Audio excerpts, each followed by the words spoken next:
Subscribe Prudent social media channel and press bell icon for latest notifications.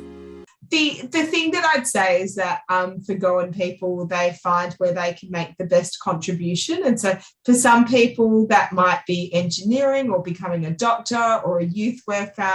And for me, it ended up becoming a member of parliament. And the thing that I'd say to any Goans is wherever you think that you can make the greatest contribution should be where you can create that. But if there is like a little Goan boy or girl that's thinking about, their future aspirations, like I'd love them to know that, federal parliament is a place where they would be welcome. The thing that I'd say is the town where I grew up was incredibly multicultural, and I feel like I got to reach my full potential. And because there were so many people of different backgrounds, I felt pretty insulated from racism.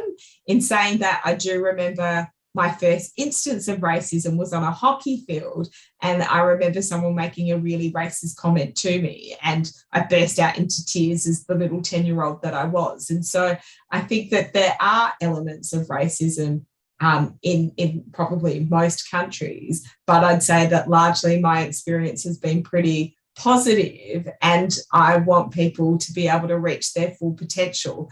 And the other thing that I'd say is that generally, if people are being racist, it's probably because they've got their own deficiencies and own insecurities. And so generally, if I see someone being racist, it's kind of my thought is, what are you insecure about? What are you, what is the motivation behind that? And so I try and take the higher ground.